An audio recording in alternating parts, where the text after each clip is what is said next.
তো আপনি যখন একটা ব্রিজ বানাবেন, একটা রাস্তা বানাবেন, একটা কালভার্ট বানাবেন, একটা বিল্ডিং বানাবেন, এই পাথর যেটা সাদা পাথর বা জাফলংয়ের পাথর দিয়ে ইউজ করলে এটা কিন্তু অত্যন্ত ঝুঁকিপূর্ণ, এবং এটা করার কারণে কিন্তু আপনি you are compromising people's life. সাদা পাথরের এখান থেকে পাথর উত্তোলন করা হয়েছে। তো এটা নিয়ে কিছু কিছু মহল কথা বলছেন যে এখানে এটা ফ্লাড প্রতিরোধ করবে এবং বিভিন্ন ফ্লাড প্রতিরোধ কাজে এই উত্তোলন করলে হয়তো বা বেটার হবে সিলেটের এই অঞ্চলের জন্য।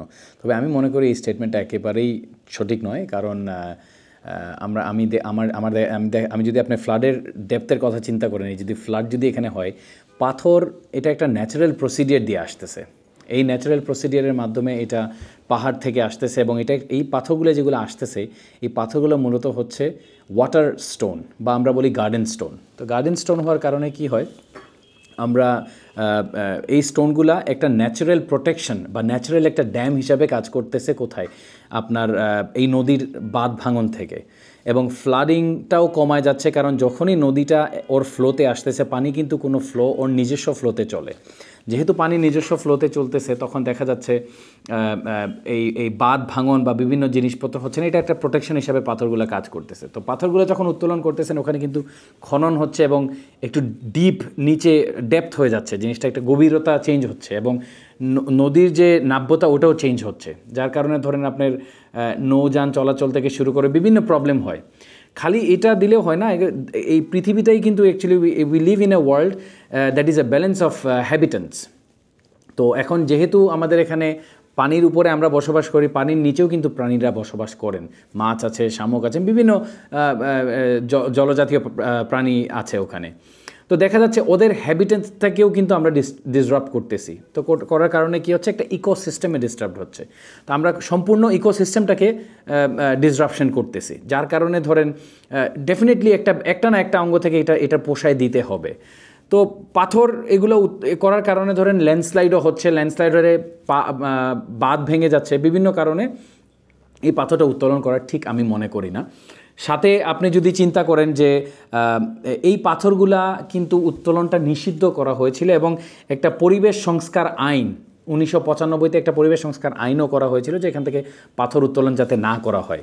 তো আরেকটা জিনিস, ইকোলজিক্যালি ক্রিটিক্যাল এরিয়া বলে কিন্তু সিলেটের কিছু এলাকাকে নির্ধারণ করা হয়েছে, এর মধ্যে কিন্তু এটি একটি। এবং এখান থেকে দেখা যাচ্ছে পাথর একদম সীমিত বা নিষিদ্ধ করে দেওয়া হয়েছে যে এখান থেকে উত্তোলন করা যাবে না। 2016-তে if I am not wrong, 2016-তে 16 বা 15-তে ওখানে কিন্তু পাথর উত্তোলন সম্পূর্ণভাবে নিষিদ্ধ হয়ে গেছিলো, এবং ওখানে কিন্তু পাথরগুলো অনেক জমে গেছিলো, যার কারণে আমরা ওখানে গেলে দেখা গেছে যে পানি ঠান্ডা, শিথিল পানি, এবং ওই রাস্তাগুলোতে কোনো পাথরের মানে ওই পানির নিচে যে পেবলস বা পাথরগুলো থাকে ওগুলোর জন্য হয়তো বা দেখতে সৌন্দর্য অনেক ছিল আর কি। তো এটা উত্তোলন বন্ধ করার কারণে কিন্তু এই এলাকার সৌন্দর্যতা বাড়ছে, বিভিন্ন ট্যুরিস্ট স্পট বেড়েছে। এখন যদি আমি আপনাকে বললাম ইকোলজিক্যাল, বা আপনাকে আমি বললাম এই সাইডটা বললাম এনভায়রনমেন্টাল সাইডটা। এখন যদি আপনি চিন্তা করেন ফাইন্যান্সিয়াল সাইডটা, এই ফাইন্যান্সিয়াল সাইডটা কি?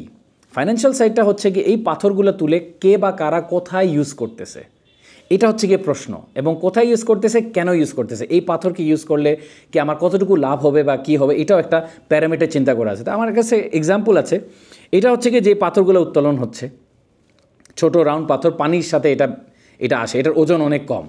আর এই পাথরটা হচ্ছে গিয়ে ইম্পোর্টেড পাথর, এটা হচ্ছে কি আপনার ওই যে পাহাড় ভেঙে এই পাথরটা হয়। এইটার ওয়েট আর এটার ভেলোসিটি বা এটার ভলিউম যেটা ভিতরে আছে, এটা কিন্তু আকাশ পাতাল ব্যবধান।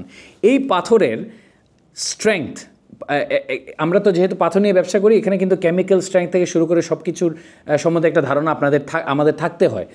এই পাথরের সর্বোচ্চ আপনি দেখা গেছে যে 3000 PSI পর্যন্ত এটার কম্প্রেসিভ স্ট্রেংথ থাকবে, এবং এই পাথরে 32,000 কম্প্রেসিভ স্ট্রেংথ PSI থাকবে। 32,000 PSI হচ্ছে এটার স্ট্রেংথ। তো আপনি যখন একটা ব্রিজ বানাবেন, একটা রাস্তা বানাবেন, একটা কালভার্ট বানাবেন, একটা বিল্ডিং বানাবেন, এই পাথর যেটা সাদা পাথর বা জাফলংয়ের পাথর দিয়ে ইউজ করলে এটা কিন্তু অত্যন্ত ঝুঁকিপূর্ণ, এবং এটা করার কারণে কিন্তু আপনি you are compromising people's life, you are compromising আমাদের দেশের যে অবকাঠামো যেগুলো আছে ওগুলোকে আমরা কম্প্রোমাইজ করতেছি। আমার মনে হয় এটা এদিক থেকে অনেক বড় একটা ফাইন্যান্সিয়াল ক্ষতি আমরা মানে শর্ট রানে হয়তো আপনি স্বল্প সময়ের জন্য আপনি প্রফিট দেখতেছেন ওই ব্যবসায়ীরা, কিন্তু ইন দ্য লং রান সরকার এবং দেশ এবং আমাদের জাতি হিসেবে আমরা কিন্তু ক্ষতিগ্রস্ত হচ্ছি। এই একটা বিষয়। তো এখন এই পাথরগুলো তো এতদিন পর্যন্ত উত্তোলন হতো না, এখন হঠাৎ করে উত্তোলন হওয়া শুরু হলো কেন? 2016 পর্যন্ত বন্ধ ছিল। এমন কি হয়েছে যে কারণে পাথরগুলা এখন উত্তোলন কেন আটকাতে পারছেন না?